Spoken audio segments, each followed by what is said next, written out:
This episode is sponsored by Ridge. You want to protect your Magic cards in style, so why not do the same for your credit cards? Ridge wallets can take your wallet game to the next level. They're sleek, minimalist, and made with premium high-performance materials like carbon fiber, titanium, and stainless steel. Plus, a Ridge wallet is the best way to protect your own credit and debit cards with built-in RFID blocking technologies to stop digital pickpockets in their tracks. For a limited time, our listeners can get 10% off at Ridge.com by using Command at checkout. Just go to Ridge.com and use code COMMAND to let them know we sent you.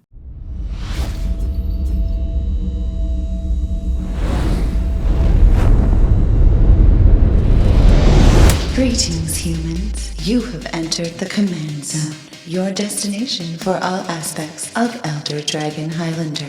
Enjoy your stay. Hello, everybody, and welcome back to the Command Zone podcast. I'm your host, Rachel Weeks. I'm Jimmy Wong. How's it? It's Josh Lee Kwai. That's right. There's all three of us. And you know what that means? We're going to be discussing or drafting.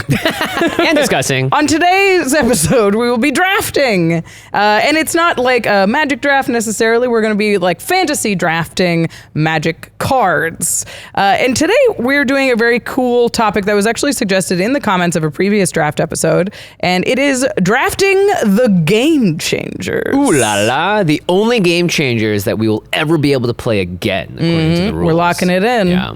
So let's get into it. Today we've prepared a draft list, an order that we're going to prioritize, picking up game changers, which are, of course, the list that are associated with the brackets. There are cards that create disproportionate states. Yeah. They're like really powerful cards or really Warping game-changing cards. Yeah. Perhaps they change Reading the title game. explains the title. There's like 40 of them or so. There's 60. 60. There's a lot. There's a lot more than on I the thought. list right now. Yeah. So we all have different strategies and different preferences as to like how we constructed these lists. But each of us is trying to wind up with our 5 favorite or the 5 best game changers. Because if they're not on our list, we won't be able to play them again. Yeah. Wow.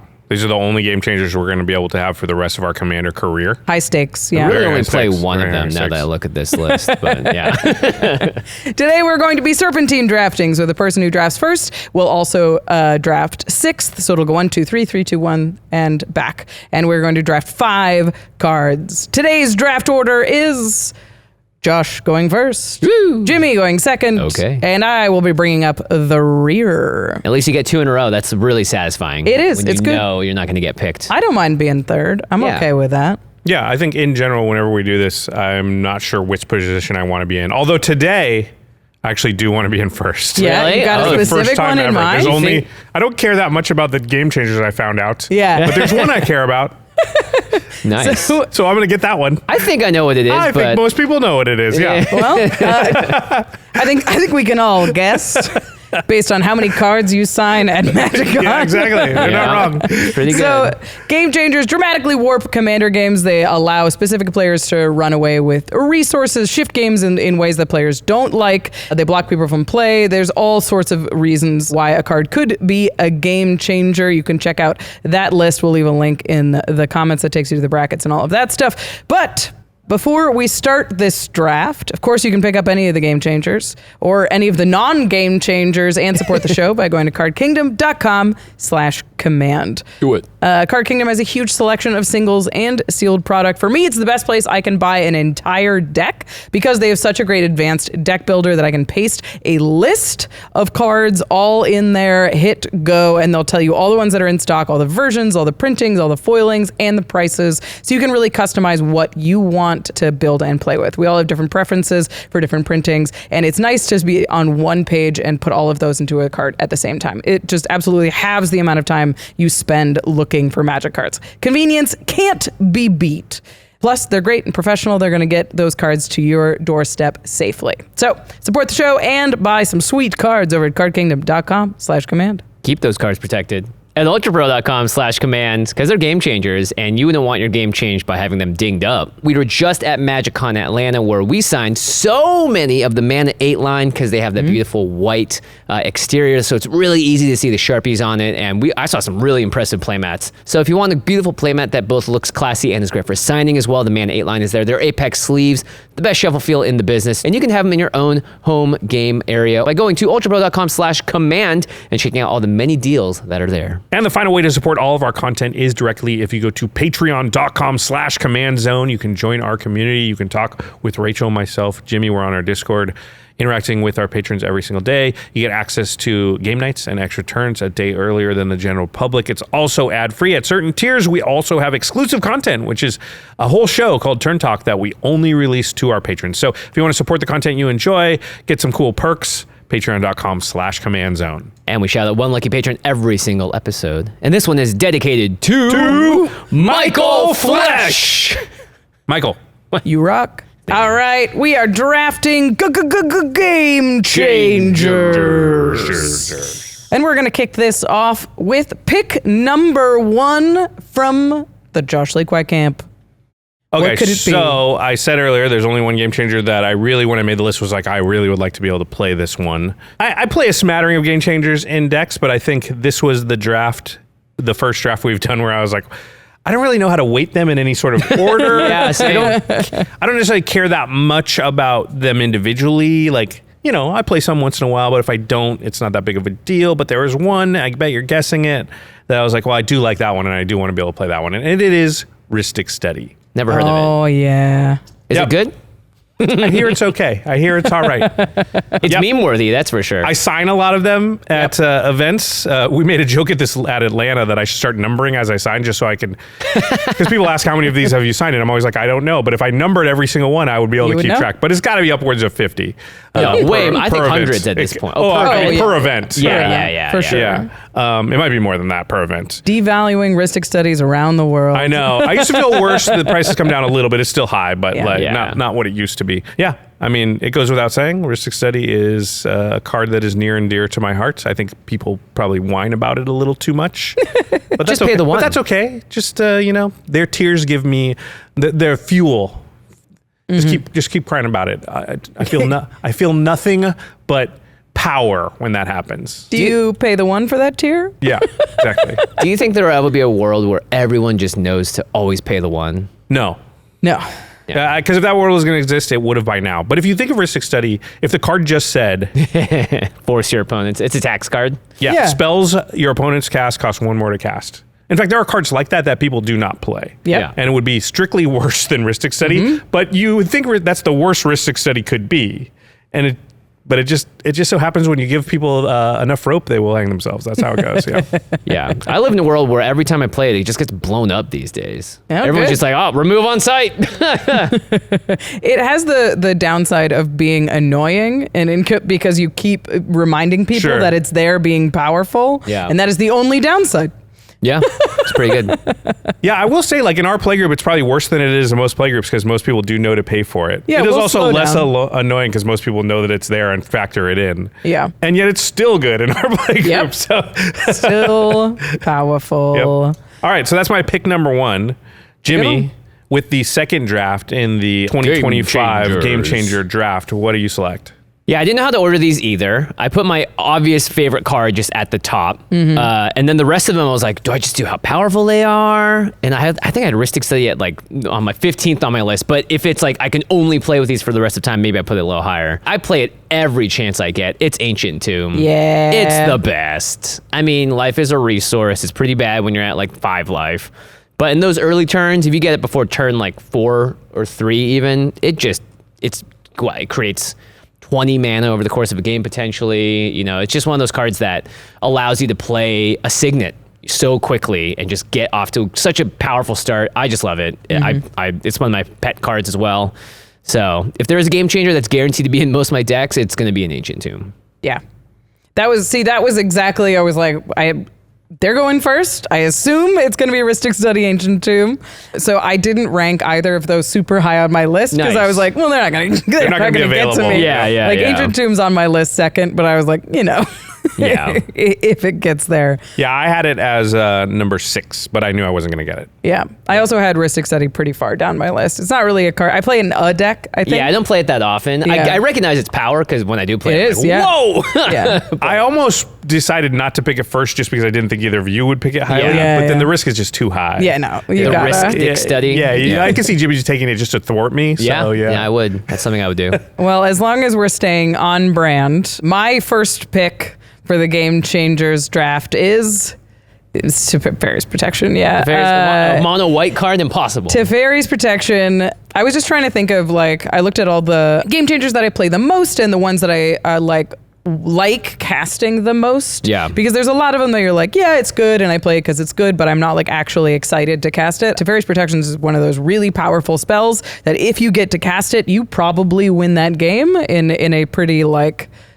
big and surprising way. It fits how I play a lot, which is sit back as much as I can, fire off some sort of board protection, and win on the next turn. Yep. So I couldn't pass it up. Maybe not the third most powerful game changer on the list, but my favorite. One thing I liked about Teferi's Protection, I did it number 4. Where'd you have it, Jimmy? 5, I think.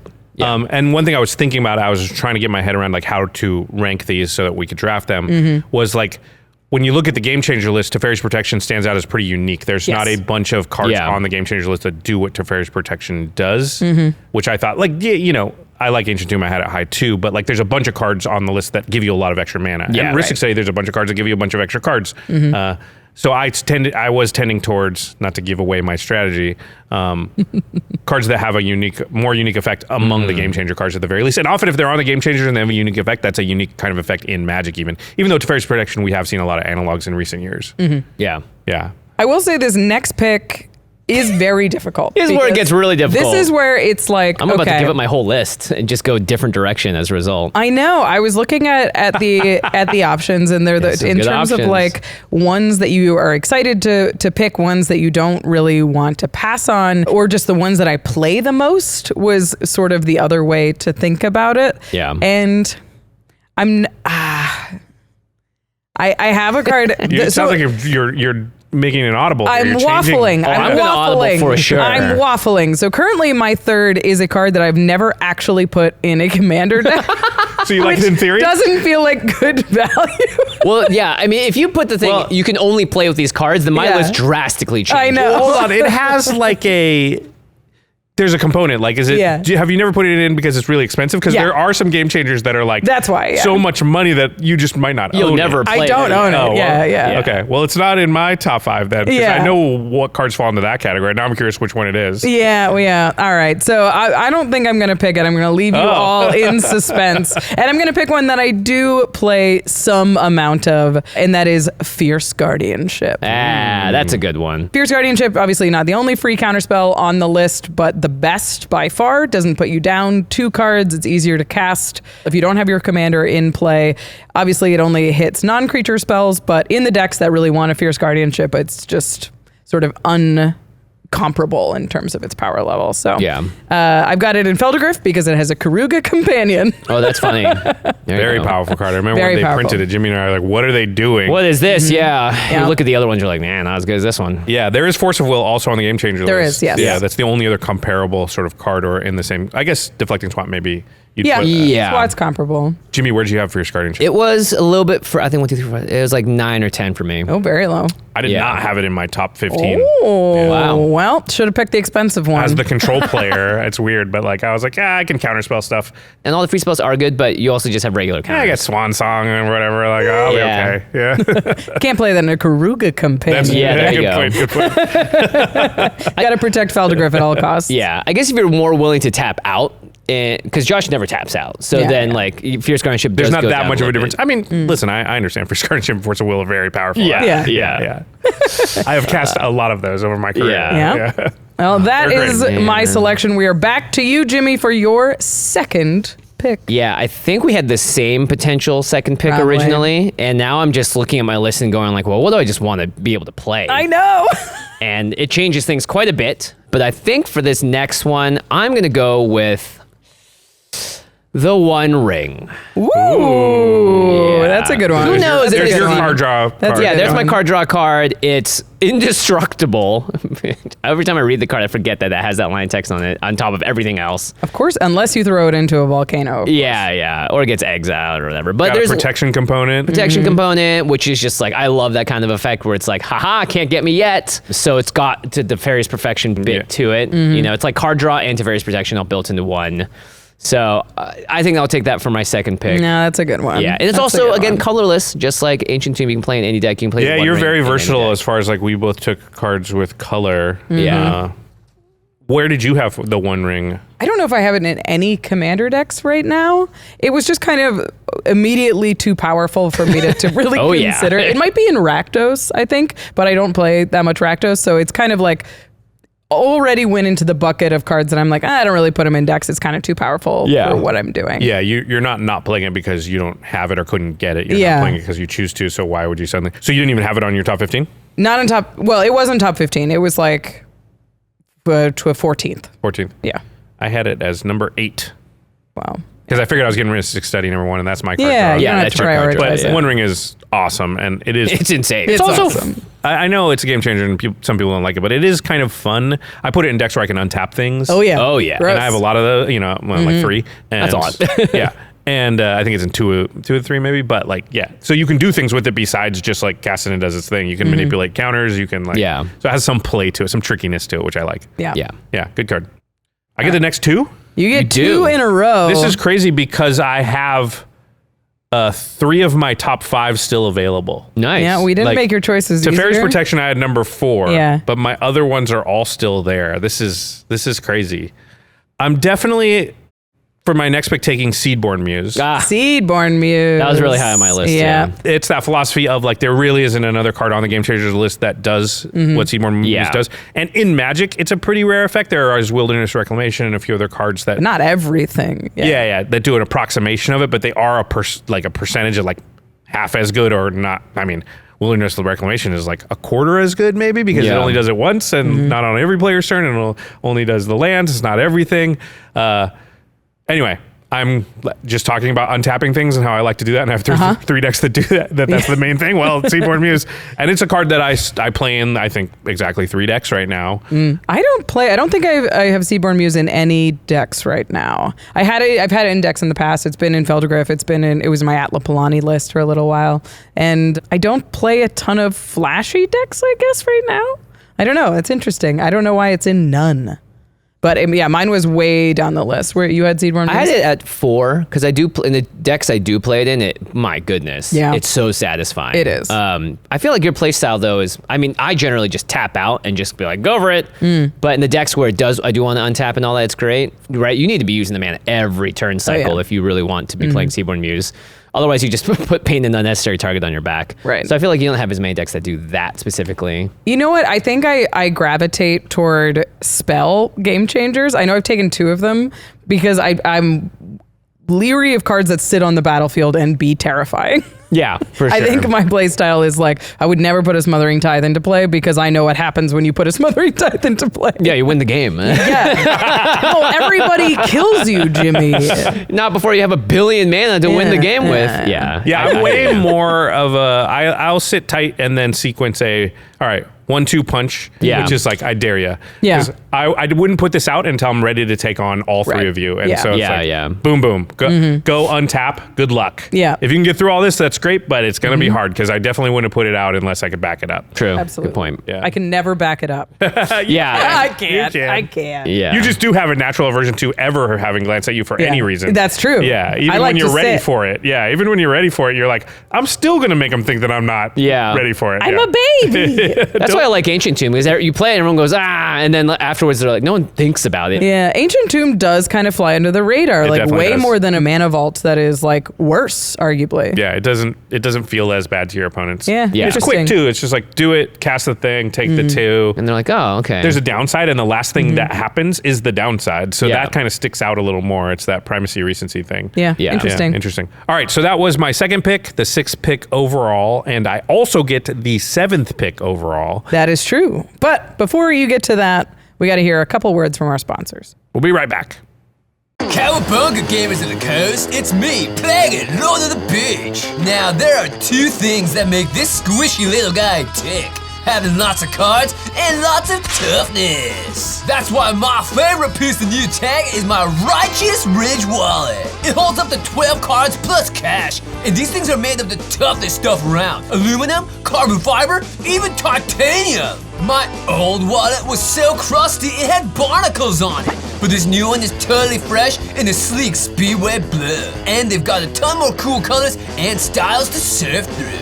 Plus, with RFID blocking technology, it even keeps my cards safe from digital pickpocket pirates while I'm traveling the stormy seas. Now that's what I call a ridge over troubled water. So it's no wonder they have over 100,000 5-starfish reviews! For a limited time, our listeners get 10% off at Ridge by using code COMMAND at checkout. Just head to ridge.com and use code COMMAND and you're all set. After you purchase, they'll ask where you heard about them, so please support our show and tell them we sent you. Alright, Dirtle the Turtle, it's time to wave goodbye. Let's ride! Hey, remember when we first started the Command Zone? Oh yeah, like it was yesterday. Dude, our new episode's doing totally bodacious numbers. Radical. We gotta start thinking about merch. Oh, I don't know, bro, Seth. All this new business stuff's already a lot to handle on our own. Don't have a cow, man. I found the perfect tool right here on the World Wide Web. Shopify. Yeah! They're the experts on all that e-commerce stuff. Inventory, shipping, returns, you name it. You can build an online store no problem with their hundreds of ready-to-use templates, then get the word out fast through easy email and social media campaigns. What's social media? Don't worry about it. With all their helpful content tools, it's no wonder Shopify powers millions of businesses worldwide, now including the Command Zone merch store. Yeah! Man, the future's looking pretty fly. I can imagine it now. Yeah, thank goodness we had Shopify to make things easy. Wait, what? Is this real or is this a flash forward? Like, when are we? Turn your big business idea into with Shopify on your side. Sign up for your $1 per month trial and start selling today at shopify.com/TCZ. Go to shopify.com/TCZ. That's shopify.com/TCZ. Fall is here again, and Jordan, you know what that means. I sure do. It's time to find another sacrifice for the harvest gods. What? No, I just meant it's been a year, and you and I are both still enjoying Factor meals. Oh yeah, that's true. And you know what's crazy is that even after all this time, I'm not bored of it. Well, that's because they keep adding meals and shaking things up, like the new seafood and Mediterranean-inspired meals. Have you tried the cavatappi and shrimp scampi? No, but I'll put it on my list. I've been liking the new Asian-inspired meals like the Thai peanut chicken salad. The variety's really just made it easy to keep up with my health goals, you know? Yeah, definitely. It takes away any excuse I have to just go out and get fast food or order delivery every night. On that note, it is actually insane how much money I've been saving. Oh yeah, me too. And that's money that I can spend appeasing the harvest gods. Or, you know, just buying magic cards like a normal human being. Yeah, that too. Eat smart at factormeals.com/command50off and use code command50off to get 50% off your first box plus free breakfast for 1 year. That's code command50off at factormeals.com for 50% off your first box plus free breakfast for 1 year. Get delicious, ready-to-eat meals delivered with Factor. Offer only valid for new Factor customers with code and qualifying auto-renewing subscription purchase. Remember when we did that March Madness tournament bracket for the best skill in Ravnica? Oh, yeah. Or the watch party we did for Game Night's MKM. Good times. Or when we debated the most powerful card in Commander, Chromatic Lantern. Well, if you don't remember it, that's because you've been missing out on our Whatnot streams. We do a bunch of really cool stuff on our Whatnot streams, and the next one is October 23rd at 2 p.m. Pacific. We'll be part of the Whatnot Card Show. It's the largest online gathering of card enthusiasts in history, and we're going to be celebrating in a back-to-back event with The Professor! He'll be going live at 3 p.m., so as soon as we're done, you can hop on over to watch him. Prof always has a ton of amazing giveaways on his streams. And so do we. Bundles, precons, collector boosters, and even booster boxes. Yeah, we're giving away over $4,000 worth of stuff, including some big ticket items like a PlayStation 5 and a Final Fantasy collector booster box. Plus, we'll be getting up to some fun Magic antics, and these streams only exist on Whatnot, so if you don't want to miss it, you've got to be there live. And while you're enjoying the show, you can pick up some exclusive Game Nights merch like signed cards and accessories, or we've got a bunch of sealed product too. If you sign up using our link at whatnot.com/invite/command, you'll get $15 free to use anywhere on the platform. So come join us on October 23rd at 3 p.m. And don't forget to use our sign-up link for those 15 free bucks. We'll see you there. See ya. You know what my favorite thing is about ARCHIDEKT? The color tags. Each card has a tab that you can use to mark collection status or whatever else you want. So when I'm building or updating a deck, I'll mark what I have, what I've ordered, and what I don't have yet. It really helps me stay organized. Plus, you can add more tags in new colors to mark anything from potential cuts to new additions. And better organization makes for better decks. So go ahead, try it out. ARCHIDEKT is the best place to browse, brew, and playtest Commander decks. Just go to archidekt.com/commandzone to get started. That's ARCHIDEKT.com/commandzone. All right, we're back. We are drafting Game Changers, and I have another pick, even though I just went because it's a snake draft. Nice. So with my third pick and the 7th overall pick in the 2025 Game Changers draft, I'm going to choose Jessica's Will. No! The only red card I wanted. It's okay. I'll figure it out. Yeah. Jessica's Will was 6th on my list. Where'd you have it, Jimmy? It was around there. I actually forgot to put it on my list. I was like looking at it, like, where's Jessica's Will? I thought there was a chance you might take it as your number one. I think I might back because I put Force Will and Fierce Guardianship right next to each other. I think I only wanted one, but one of those should have been Jessica's Will. Yeah. I definitely thought about taking it as second, but because its power level is lower than a lot of cards on the Game Changer list, I was like, taking it second feels dumb. Yeah. It's so fun to cast. I actually like that about it because I do think that it's near the lower end of the power scale for Game Changers, which makes me feel less bad when I play it. Yeah. In fact, in most games, there's definitely cards on the Game Changer list, like let's say Gaia's Cradle, which I own a couple Gaia's Cradles from the old days, and I've been in games where it's in my hand, and I do not play Gaia's Cradle onto the board because I look around at everybody else and the power level of the decks they're playing, and it's like, I'll feel like a jerk if I play this card in this game. It's too expensive, it's too powerful. And it's a land. Yeah, it just feels bad for everybody to play it. And so I actually took Gaia's Cradles out of most of my decks because I ran into too many scenarios where this doesn't, if I'm playing against Posty and Kasha, sure, I'll play it. But otherwise, there's not very many games where it feels good to play Gaia's Cradle. On the other end of the spectrum, I don't think there's very many games where it feels bad to play Jessica's Will, which is one of the things that I'm looking for on the list is like, oh yeah, I would play this card a lot and I don't feel bad when I cast it. It just is really good. Just sits at a really nice spot. Sure, it's a game changer or whatever, but it's on the edge of it. So, well, random 3 off the top is way better than draw my entire deck with X card or whatever. Yeah. I mean, it's so cool because it can be one of those things where it's like, here's one turn that's going to be a sick turn. And it's different than Game Changers like the One Ring or the Ristic Study that when it hits the battlefield, it's like, no, every turn until you figure this out, it's going to be a problem. Yeah. But Jessica's Will is like, gives you one cool moment that you can either capitalize on or whiff on, and then it's just kind of over. So it doesn't have that same pressure of the other Game Changers, I think. Yeah, that's a really good point.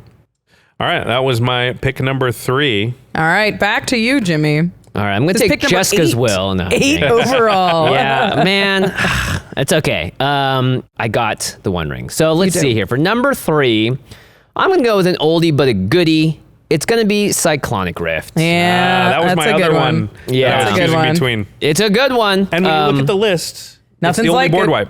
Yeah, it's the only real board wipe on the list. Yeah. Yeah, nothing's like it. It's been powerful. It's never stopped being powerful. And these days, I find it's great because you can cast it for 1 in a blue. Yeah, it's just you a forget bounce. that. Just bounce tempo in Modern Commander can be really way better than it seems like in the past. Because you can have some huge blowouts from it, and no one expects the Cyclonic Rift on the 1 in the blue side either. So I think that by itself has actually raised its value in my head. Because holding up 6 in the blue, everyone, they know what's coming, and you'll oftentimes play it, and people didn't commit as much to the board, or they only played non-permanents or whatever, so that they could sort of get around it. But I just love this card. It's great. It's powerful. And it is similar to Teferi's Protection. If you do it correctly, you will likely come out on top of it. They do feel similar. I think they do feel similar, you often untap when you're the only one with stuff after each of them. You're right. That is what it is. I was like, why do they feel similar? It does the same thing. They don't, but they sort of feel like they do. Where did you have Cyclonic Rift on your list? I had it Rachel? 7th. It was right around Jessica's Will. It's another one of those cards that I don't put in many decks anymore, but the decks that it does have it in, it's so fun to play. Like, I think it's in my Tresor Horn list because I was I need a board wipe so I can get in with this big dumb guy. Yeah. Clears the way. Yeah. So you can poison somebody out. Right. Yeah. Yep. I had it 3rd. I think all of my top 6 are gone now. Okay. Nice. Yeah, Cyclonic Rift is a great one and is definitely like well worth your game changer slot. Yeah. I think that was how I was thinking about a lot of Interesting, yeah. these as like, which I of these see. would I actually spend a slot on in my deck? And Rift is one of them. Jessica's Will for sure. Yeah. Teferi's Protection, Ancient Tomb. Yeah. Yeah. All right. So it's my pick, 9th pick overall, but I get 2 back to 9 back and here. 10, yeah. All right. Party. Party. So one of them is this next one that I'm going to pick, I think, is just a card that I've put in a ton of decks because it's really fun when you have it in play and there's a lot of, you can kind of scale up or down with it. A permanent. A permanent. Whoa. A big one. Whoa. Is Nicol Bolas's house, the Bolas's Citadel. Yeah, there you Yeah, go. Yeah. This is just one of those cards that like it sort of feels like a Jessica's Will in a way where you get it into play and you're like, I'm gonna have a crazy turn and they're definitely gonna remove it. Yeah. And that's it. Hopefully not lands on top. Most of the time if I have a Citadel in there, I've got a lot of ways to move stuff around. But in terms of just like cards that are really fun to play and make for really dynamic and a lot of game actions, Bolas's Citadel is just The hard bee's to knees. get. It is the bee's knees. It is the bee's Citadel. and I would say it's similar to One Ring and Ristic Study in that it gives you gas. Yes. Yeah. It's a Yeah. big Yeah. card advantage engine. It's a mana engine. Yep. It's a win Yeah, con. it actually is kind of both in a way in that it Yeah. provides the mana also to cast those spells, but it is, like you said, a game actions thing. Yeah. Just a lot of stuff to do. Not a ton of cards that get to live in the Bolas's Citadel space. Yeah. And it's also one that like I'll find off of like Magda a lot, where it's just like, all right, instant speed, this untap, out. Bolas's Yeah. Citadel. That's insanely good. Yeah. So fun. I've had a lot of fun with that card. Jimmy, where'd you have Bolas's Citadel? It was a little bit lower. I think it was like 11th for me. Yeah. But it was definitely on there. Yeah, it's a good card. Yeah. yeah, How at about number you? 14. 14. yeah. Well, it's 11 on my. No, that's not true. 4, 8. No, it's 11th on my list as well. I'm jumping all over the place. Who was I when I Calling made this audibles list? right and left. Oh, who I've knows? called like 4 audibles or 3 basically. Yeah. But I've got one more pick here. And Yeah.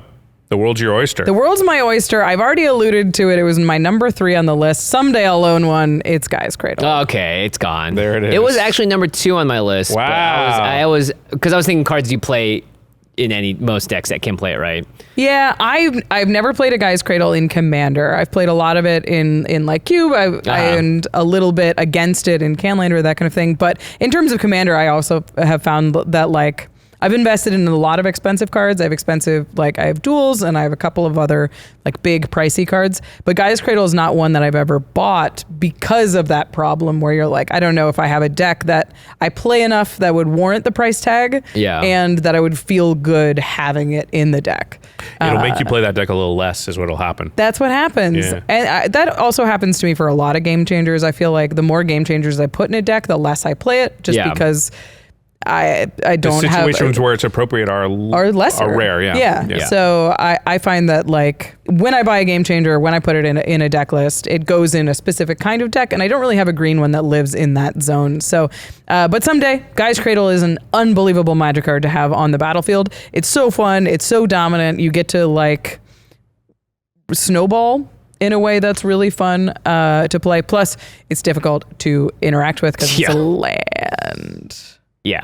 I mean, that's card you play it and all of a sudden you have 10 mana. It's like, Yeah. whoa.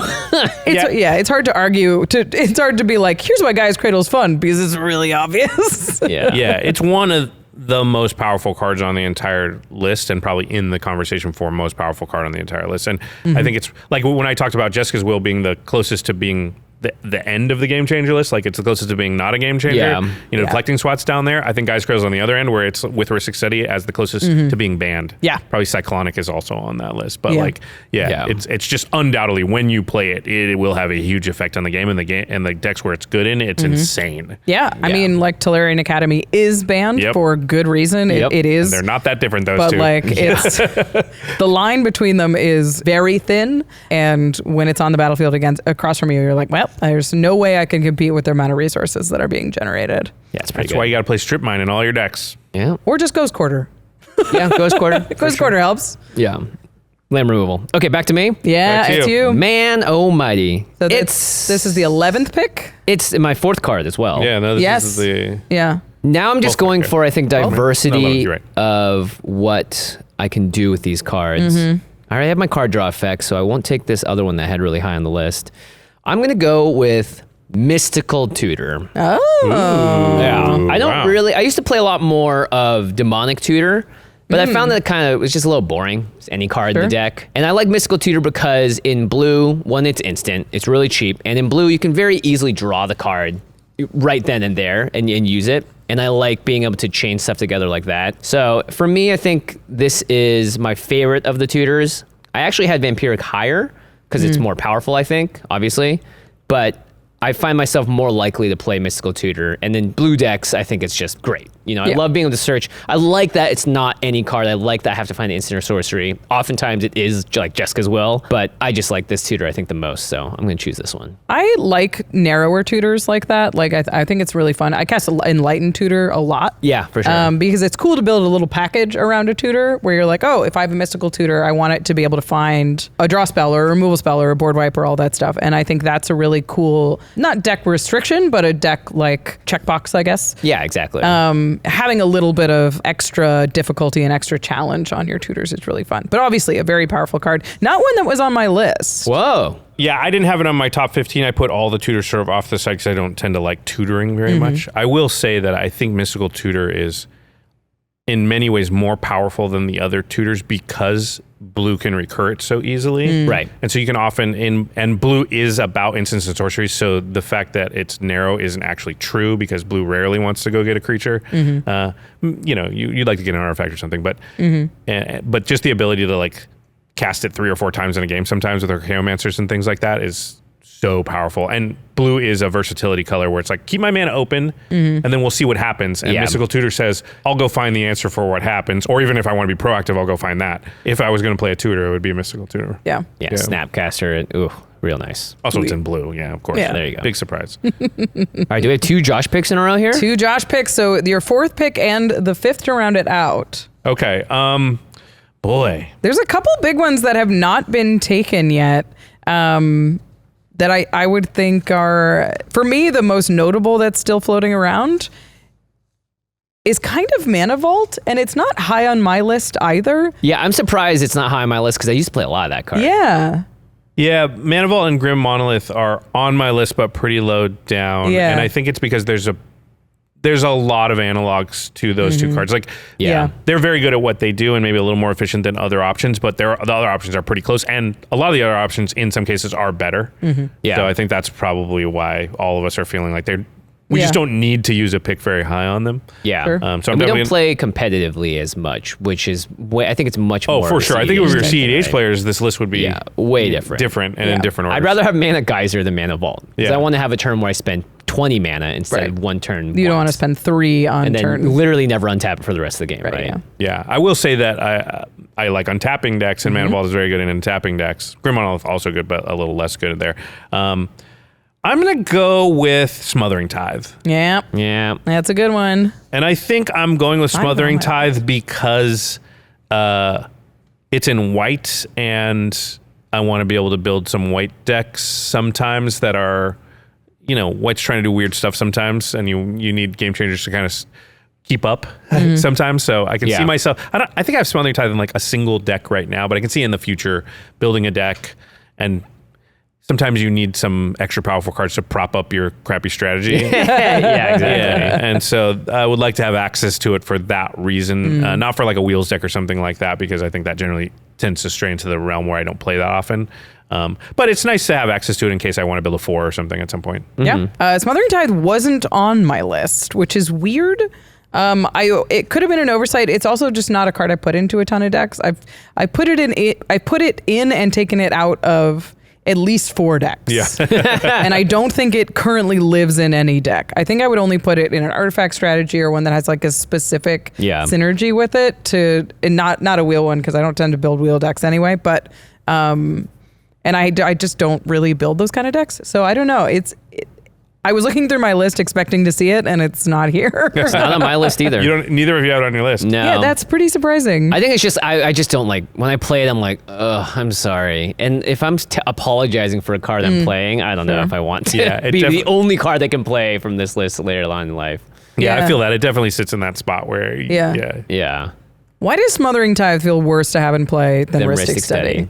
Is it just the it 1 triggers and more. 2 difference? It triggers more, yeah. That's true. People draw more cards than they cast spells generally. Yeah, that's true. Yeah, at least And especially if you're paying playing 2 against me. Yeah. And then you can use it offensively a lot easier than Ristic Study. So it's hard Yeah. to make people cast spells, but you can make them draw cards. Yes. Yeah. So That's there's that fair. other part That's of it fair. as well. Yeah. And paying 2 is prohibitive. Way different. Paying than 1 in Ristic 1. Study is like, okay, fine. Maybe I'll only give you 1 card this turn. Yeah. But I feel like I can never pay ever for Smothering Tide.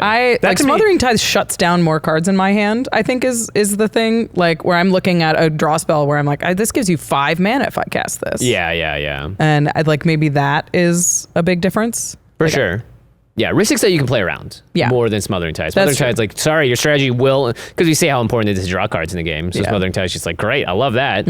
Obviously you have to cast spells too, but drawing cards, you can't stop the first card you draw every turn. Is a good one. It's a doozy.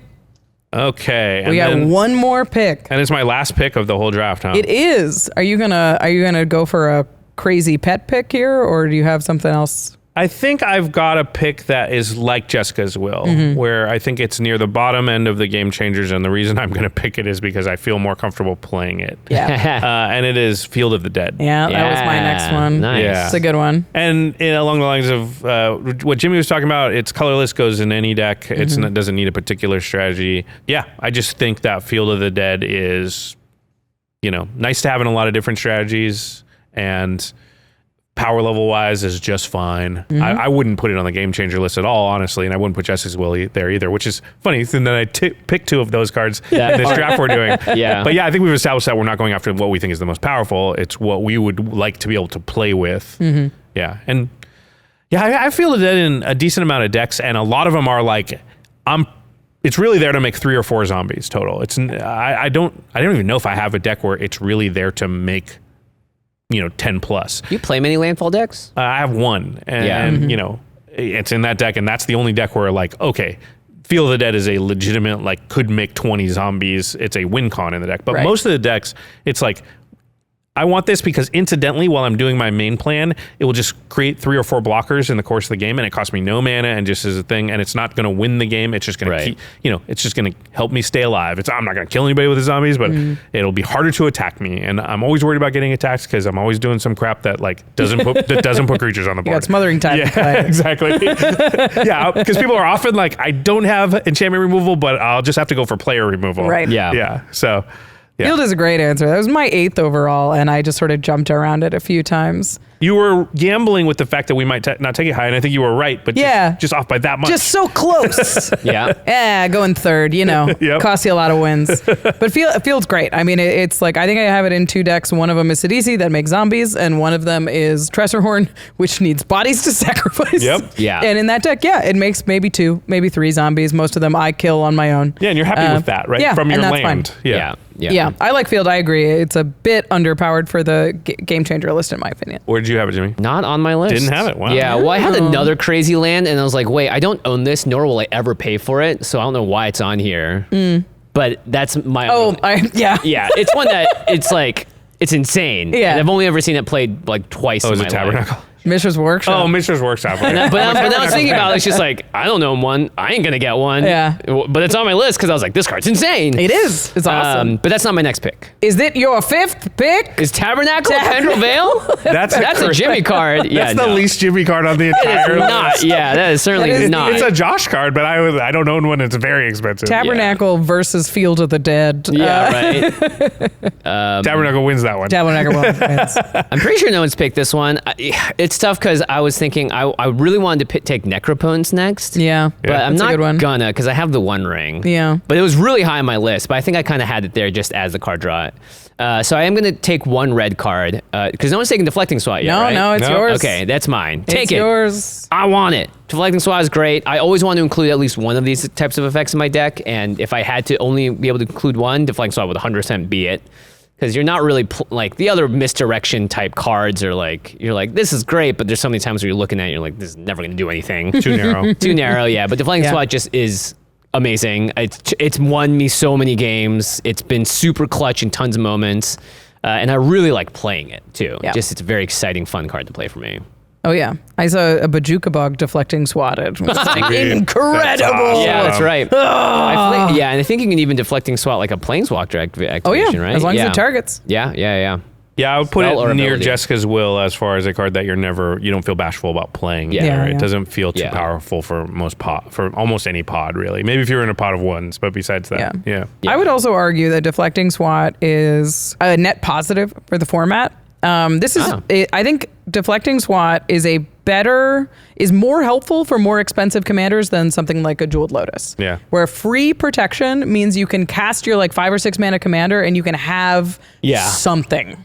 And like not feel way far behind for actually getting this thing onto the battlefield. Yeah. So I actually wish that there was like more Deflecting SWATs in the world that are like super narrow and free like this. Right. Less. And I don't want like guardianships, more 10 SWATs. Deflecting SWATs, but like I do think that Deflecting SWAT is like actually a net positive for the format, where I would consider something like Fierce Guardianship probably a net negative for the format. It's harder to use it offensively, Yeah. whereas like Right. Fierce Guardianship can not only stop their thing, but protect your win. Yeah. Which makes Deflecting SWAT quite a bit more narrow. Not that you can't ever like steal their extra turn spells or something, but they put that effect into play, so using it against them doesn't feel as bad. Yeah. I agree. I don't agree with the part where I want a lot of Deflecting SWATs I out there. didn't say a lot. Yeah, Like I think five. the one is good. I actually think making it a game changer was net negative for the format, and that you don't have to respect it as much like you used to. Like they're probably not playing it, and it was nice to just have to calculate like what if they have that.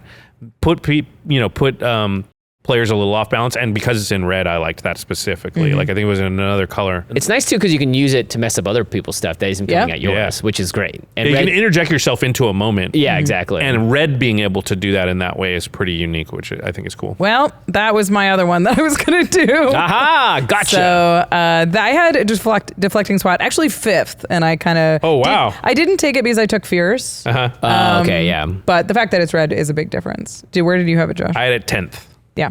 right after Field of the Dead, Okay. which I had 9. Yep. Going last here, so the 15th pick overall, huh? Yeah. Now I'm just looking at your paper because I want to see what, I know it's what a options mess. you have. So it's a lot of tutors is the answer.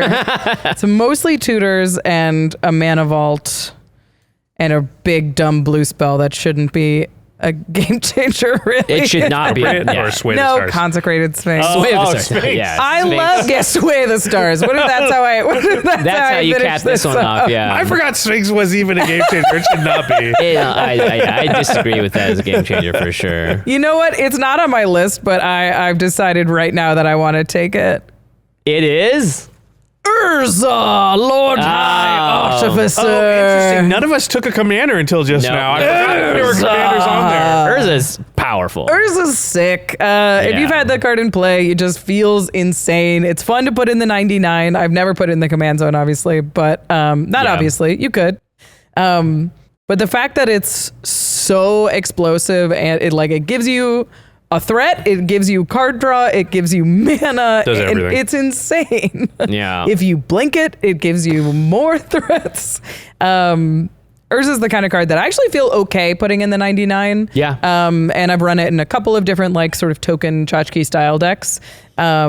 And whenever you draw it, you're like, all right, I get to be the bad guy today. And it's a ton of fun to have on the battlefield. So You didn't want Grand Arbiter August in the 4th? no, that's too much of the bad guy. Remember, she doesn't want people to hate her. Yeah. What's up You know with that? when you have Gave on the board and you just pop off. Yeah.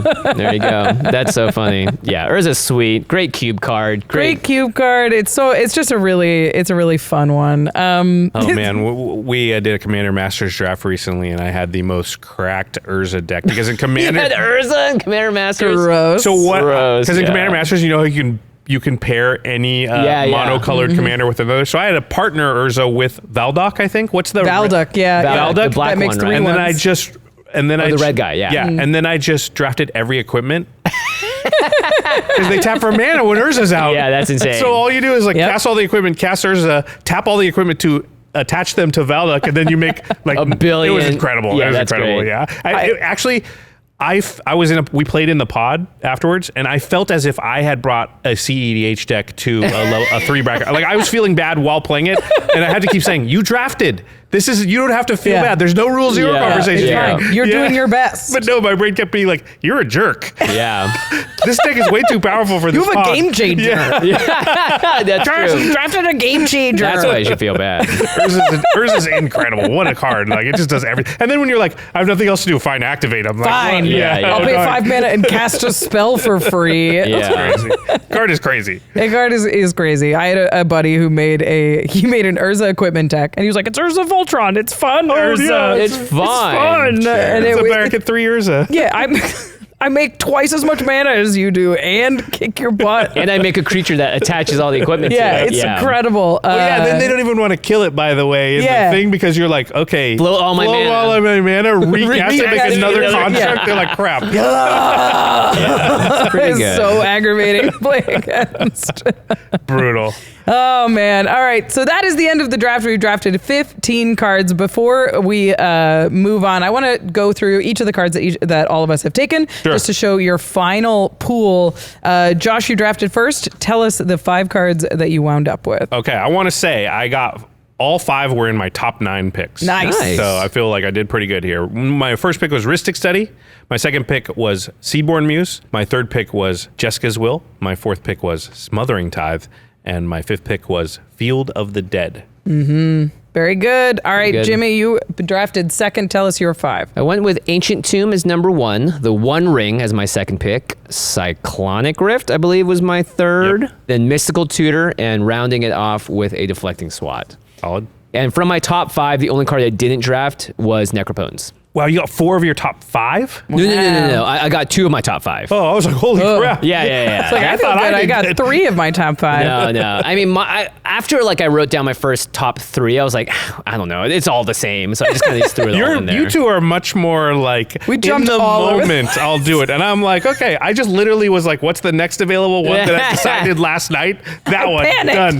It's so our personalities, too. Yeah. Yeah, you even took one that wasn't even on your list. I don't know. It's like I'm writing them down. I'm like, I made a plan and we're just sticking with the plan. No, everybody. the plan's bad. Throw it out the window. Yeah, toss it Today out. me is better, smarter than yesterday me. Yeah, because I'm here right now. Yeah, exactly. I picked Teferi's Protection first, Fierce Guardianship second. I think my third was Bolus's Citadel. Yep. Yeah. And then I went back up to Gaia's Cradle. Yeah. And then I threw the list out the window and drafted Urza last.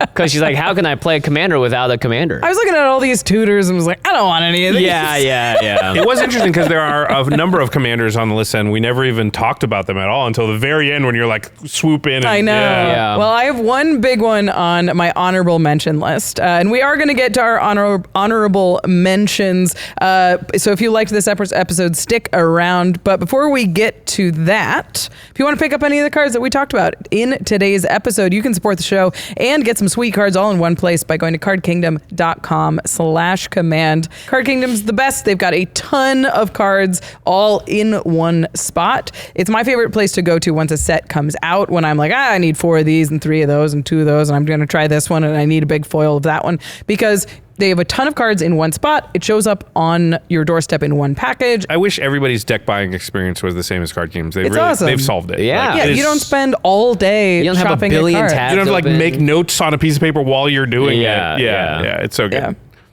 Of course, once you get the cards, you want to keep them protected. Ultra Pro is the game accessories brand that we trust our own collections to here at the Command Zone. They make everything you're looking for to make your battlefield, your game room look awesome. That's playmats, deck boxes, sleeves, dice, binders, everything you need. And also, they're really highly durable, sturdy, high quality stuff. The Apex sleeves, you cannot beat the shuffle feel on those things. And the print on them looks awesome. And you can theme them out to your deck with the playmats and everything else. So again, ultrapro.com/command. All right, let's get to the honorable mentions in this draft, because I think there's this one's sort of weird, because a lot of the cards we didn't take, we're like, I don't want them. Yeah. So I want to hear what's next on everybody's list. What would you have drafted if you had 1 or 2 more picks? Jimmy? I've said Necropones like 5 times now, but Yeah. Demonic Tutor was definitely still on my list Yeah. as well. It was just one of those cards that when I first started playing Commander was in a lot of my decks. It's now dropped out of that sort of favor for me, but I think like for me, this is a card that's honorable to me because man, that art. The original iconic. art, I remember seeing it in 3rd grade or whatever and just being like, that's so cool. My parents are going to hate that. I had no idea it was an even powerful card. It was not that great back then. Well, it was great back then. It was still restricted. You could only have one per deck. Yeah. It was, But in that's Commander, obviously, it's bananas. Yeah. Yeah. But yeah, just really powerful card. So many cool printings over the years. I just don't play it as much anymore. Yeah, you and I especially have strayed away from tutors a lot. I think as a game nights, we just at some point decided like we're not going to do that for game nights episodes, and then it can't help but filter into like how you just play off camera even. Yeah, random is fun. Yeah, I don't play a ton of tutors. I think I have Demonic Tutor in one deck. It's Rakdos Lord of Riots, where all the expensive cards go, and then I never play. That's what happens. But Demonic Tutor is a really fun card to cast. It's nice that you can be like, okay, you get the exercise of being like, I draw a card. If I could have one card in my hand, what can get me out of this situation? What can win the game? So they are fun to cast. But most of the time I like sort of MacGyvering whatever I'm doing out of what I have access to at the moment. Yeah. I will say that having tutors, especially vampiric and demonic and that kind of style available to you does allow some deck building things that are hard to do otherwise. Like if you want to build around something that's not a legendary creature, then oftentimes, to make that viable, you need good ways to find the card you're building around. Like let's say you want to build around the Ozolith or something weird. Right. That's your de facto commander or hidden commander, we used to call it.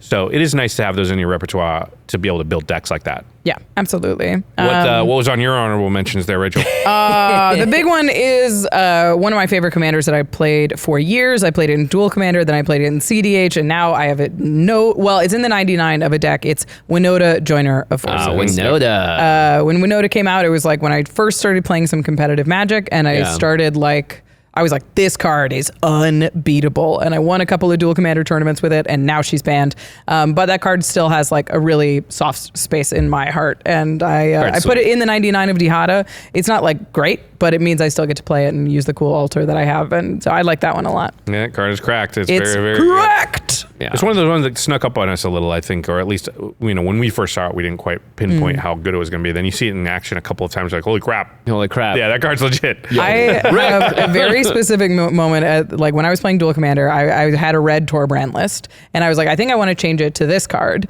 And there was one specific guy I went to at our game store, and he was like, I don't think it's that good. Like, I think you just keep it as Torbrand. And I was like, I don't know, I think it's pretty good. Yeah. And then I played it against him for the first time, and he was like, wait, they come in attacking? Wait, they're indestructible? Yeah. Wait, it triggers per creature you attack with? Yeah. And you're like, yeah. Nothing wrong with that.